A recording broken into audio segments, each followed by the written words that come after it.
Assalamu alaikum to all. Welcome to Biology Homeostasis Chapter 15 Part 2 video.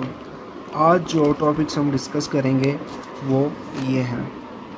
Number 1, excretion in animals, nature of excretory product in relation to habitat, excretion in representative animal, planaria जैसे हो गया, earthworm हो गया, cockroach हो गया, excretion in vertebrates, excretory organs को discuss करेंगे जैसे कि लीवर हो गया, उसके हम फंक्शन देखेंगे और उसके जो होमियोस्टेसिस से उसका ताल्लुक़ है वो देखेंगे, यूरिनरी सिस्टम और कंसंट्रेशन ऑफ एक्सक्रेटरी प्रोडक्ट। ये टॉपिक्स हैं जो आज की पार्ट 2 वीडियो में हम डिस्कस करेंगे। तो चलिए स्टार्ट करते हैं। एक्सक्रीशन इन एनिमल्स है। देखें जी, excretion in animal excrete product जो बॉडी रिलीज़ करती है वो एक्सक्रीशन के अमल में आता है।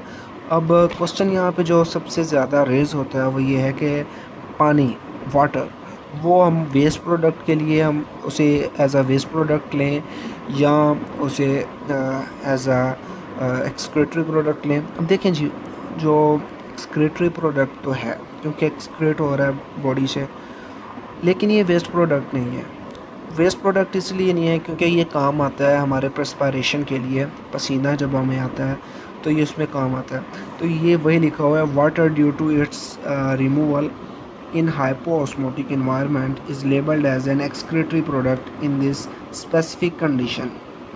ठीक है, और यहाँ पे बताया गया है कि नाइट्रोजनियस वेस्ट जो होते हैं वो metabolites constitute the excretory products. ठीक है, और जब अमाइनो एसिड की कैटाबॉलिज्म होती है, जब अमाइनो एसिड टूटता है तो इसमें एक ग्रुप होता है अमाइनो ग्रुप, वो रिलीज़ हो जाता है जो या तो दूसरे मॉलिक्यूल के साथ कंबाइन कर लेता है या दूसरे मॉलिक्यूल के साथ कंबाइन कर लेता है, या वो रिमूव होने के लिए या दोबारा इस्तेमाल होने के लिए। तो इस प्रोसेस को हम डीएमिनेशन। जी ये देखें, जैसा कि एक पिक्चर ये एलेबरेट कर रही है सब चीज़ें। ये मछली, फ़िश, एक्वाटिक एनिमल है, पानी में रहता है। क्या एक्सक्रीट करेगा? अमोनिया। मतलब इसने एक्सक्रीट करना है, किस फॉर्म में करेगा? अमोनिया में। एलिफेंट एक टेरेस्ट्रियल एनिमल है, किस फॉर्म में एक्सक्रीट करेगा? यूरिया फॉर्म में। और एक बर्ड जो है ये किस फॉर्म में एक्सक्रीट करेगा? यूरिक एसिड फॉर्म में। अब ये चीज़ें हैं जो कि हमें nature of excretory product in relation to habitat में पढ़नी है। बेसिकली एक लॉन्ग क्वेश्चन है, इसे मार्क कर लें एज अ लॉन्ग क्वेश्चन, और बहुत अहम क्वेश्चन है। ये पिक्चर में जो आप नज़र आ रहे हैं इनके फार्मूला, ये अक्सर MCQs टाइप क्वेश्चंस में आ जाया करते हैं, तो इन्हें आप ज़रूर नोटिस कीजिएगा। क्वेश्चन है nature of excretory product in relation to habitats. इनमें सबसे पहले हम इसकी हाइलाइट्स करेंगे, इनकी हेडिंग्स को, जो सबसे पहले एक्वाटिक एनिमल के लिए यूज़ होती हैं। देखें, सबसे पहले एक्वाटिक एनिमल है ये पैराग्राफ, ठीक है, इसे हम डिस्कस करते हैं। उसके बाद हम टेरेस्ट्रियल एनिमल को डिस्कस करेंगे जो कि यूरिया सिक्रेट करता है। फिर हम उसके बाद यूरिक एसिड को डिस्कस करेंगे जो कि बर्ड्स वगैरह सिक्रेट करते हैं। तो चलिए शुरू करते हैं। Ammonia is very toxic and dissolve quickly in body fluid. अच्छा, एक और बात यहाँ पे बताता है, चलो, यहाँ पे जो एनिमल अमोनिया एक्सक्रीट करते हैं उन्हें हम क्या कहते हैं? जो मैं बात कर रहा हूँ सबसे पहले वो पॉइंट्स आप नोट कर लें, और उन पॉइंट्स की तरतीब, हाँ, उसी तरतीब के साथ आपने एक लॉन्ग क्वेश्चन को तश्कील देना है तो इंशाल्लाह अच्छे मार्क्स आएंगे। सबसे पहले आपने लिखना है कि वो एनिमल जो अमोनिया रिलीज़ करते हैं उन्हें आप क्या कहते हैं? अमोनोटैलिक। वो एनिमल जो यूरिया रिलीज़ या एक्सक्रीट करते हैं उनको हम क्या कहते हैं? यूरियोटैलिक। ठीक है, और वो एनिमल जो कि आपका यूरिक एसिड, जो कि यूरिक एसिड अपना रिलीज़ एक्सक्रीट करते हैं उन्हें क्या कहते हैं? यूरिकोटैलिक। ठीक है, अब आपने सबसे पहले जब अमोनिया यानी कि उसकी सबसे पहले आपने हेडिंग बनानी है, वो है आपकी एक्वाटिक एनिमल की। ठीक है, उसके अंदर आपने सिर्फ ये लिखना है अमोनोटैलिक का। ठीक है, अमोनोटैलिक का लिखने के बाद आपने क्या लिखना है, आपने लिखना है कि सबसे पहले to maintain its low concentration, ammonia जो होता है बहुत टॉक्सिक होता है बॉडी में, और इसकी कंसंट्रेशन मेंटेन करने के लिए बॉडी को चाहिए कि वो ज़्यादा पानी एलिमिनेट करे जब वो यूरिन कर रहे हो, ठीक है। तो इसीलिए ये जो एनिमल पानी में रहते हैं उनको 500 ml वाटर उन्हें चाहिए होता है कि वो एक्सक्रीट करें 1 ग्राम ऑफ अमोनिया नाइट्रोजन निकालने के लिए। तो ये था हमारा अमोनोटैलिक, ठीक है। अमोनोटैलिक लिखने के बाद आपने ये पॉइंट्स लिखने हैं। उसके बाद सेकंड हेडिंग मेन हेडिंग के ऊपर आ जाए, जो होगी आपकी यूरियोटैलिक या टेरेस्ट्रियल एनिमल, ठीक है। इसके अंदर आपने लिखना है कि ऐसे एनिमल जो एक्सक्रीट यूरिया करते हैं उन्हें हम यूरियोटैलिक कहते हैं, ठीक है। और urea require only 50 ml of water for its 1 gram of nitrogen removal, ठीक है। और अमोनिया को कितना चाहिए था, 500 ml वाटर। यूरिया को कितना चाहिए, 50 ml ऑफ वाटर। ये MCQs में भी आ सकता है, शॉर्ट क्वेश्चन में भी आ सकता है, और लॉन्ग क्वेश्चन में तो आएगा ये। Here excretory nitrogen is metabolically converted into the urea by urea cycle, ठीक है। तो ये यूरिया साइकिल है जिसे मैं एक्सप्लेन किया मैंने, लेकिन ये यूरिया साइकिल जो पार्ट है हम इसे बाद में डिस्क्राइब करते हैं क्योंकि ये इस क्वेश्चन का हिस्सा नहीं है। यूरिया साइकिल एक अलग से शॉर्ट क्वेश्चन है जो कि हम लीवर में डिस्कस करेंगे। अभी इस वक्त हम एक लॉन्ग क्वेश्चन को डिस्कस कर रहे हैं, ठीक है। सेकंड हेडिंग हमने कर लिया डिस्कस। थर्ड हेडिंग पे आ जाए जो होगी यूरिकोटैलिक। अब ये वो एनिमल्स या वो बर्ड्स हैं जो कि यूरिकोटैलिक यूरिक एसिड एक्सक्रीट करते हैं, ठीक है। इसके बाद यूरिक एसिड को कितना वाटर चाहिए होता है, इसे सिर्फ 1 मिलीलीटर वाटर चाहिए होता है to eliminate 1 gram of nitrogen in the form of uric acid, ठीक है।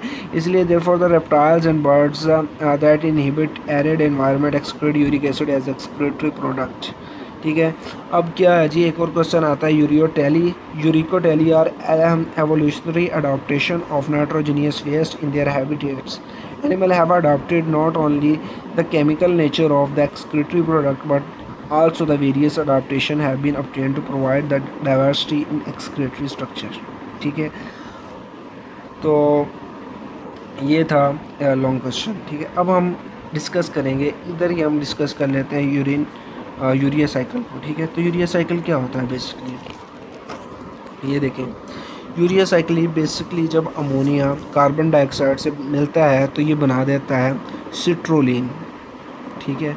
अब देखें अमोनिया कार्बन डाइऑक्साइड किससे मिलेगा, ये ऑलरेडी एक बना होता है component ornithine. Ammonia carbon dioxide जब ऑर्निथीन के साथ मिलता है तो ये तब कंपाउंड आगे बनता है सिट्रोलिन। अब सिट्रोलिन बनने के बाद एक अमोनिया दोबारा से ऐड हो जाता है और ये इसे सेकंड नाइट्रोजन ऑफ यूरिया बोला जाता है क्योंकि ये नाइट्रोजन दूसरा नाइट्रोजन लग रहा है और बेसिकली बनना है यूरिया, ठीक है। तो बनना है यूरिया। आर्जिनिन, यहाँ पे सिट्रोलिन बनने के बाद दोबारा से एक अमोनिया ऐड होगा, क्या बन जाएगा, अर्जिनोसक्सिनेट, ठीक है। अर्जिनोसक्सिनेट के बाद क्या बनता है, आर्जिनिन। जब आर्जिनेज निकालते हैं तो क्या बन जाता है, urea. And this is what it is, urea cycle. This is very important for a short question. And अब चलते हैं excretion animals के ऊपर।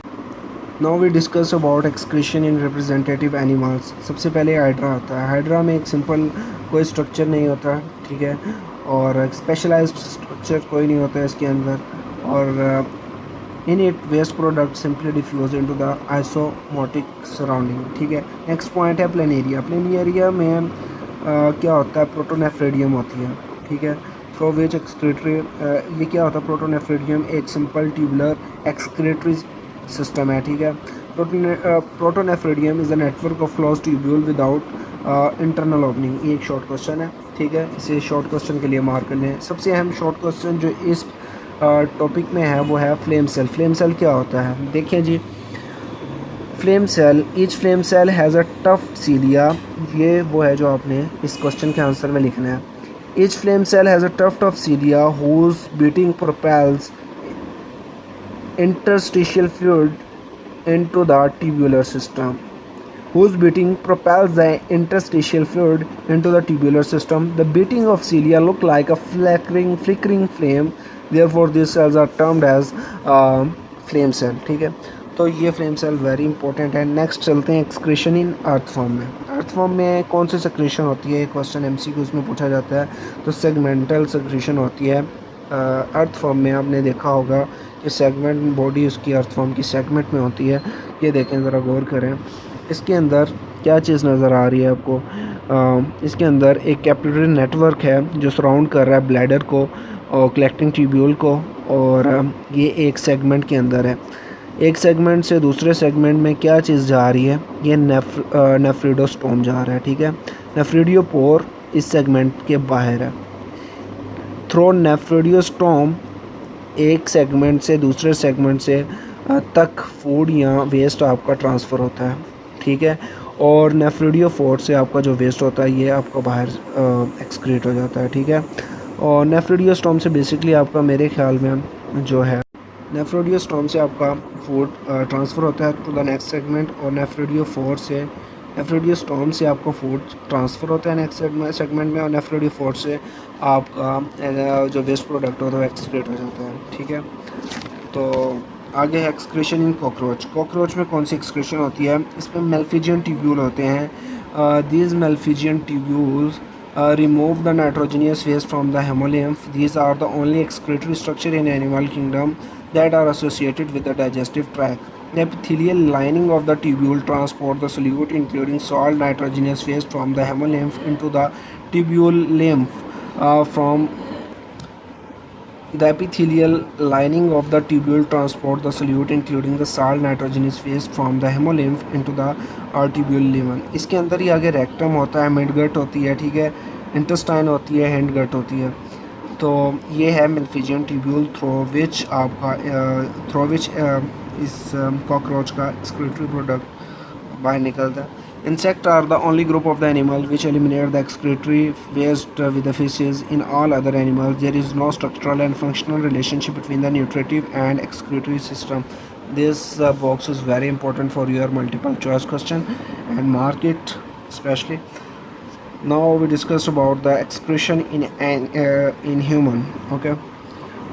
तो यहाँ पे मेटाबॉलिक वेस्ट कहा जाता है जो कि एक्सक्रीशन होती है. This include the urea produce from the metabolism of the amino acid creatine produce from the muscle क्रेटाइन, uric acid from the nucleic acid, bilirubin and product of. ये बिलिरुबिन, ये मैंने पूरा पैराग्राफ पढ़ा है बिलिरुबिन के लिए क्योंकि ये वेरी इंपॉर्टेंट एमसीक्यूज़ है जो कि अक्सर पूछा जाता है. बिलिरुबिन क्या होता है, end product of haemoglobin break down and metabolites of various hormones is called bilirubin. ठीक है, नेक्स्ट है जी लीवर.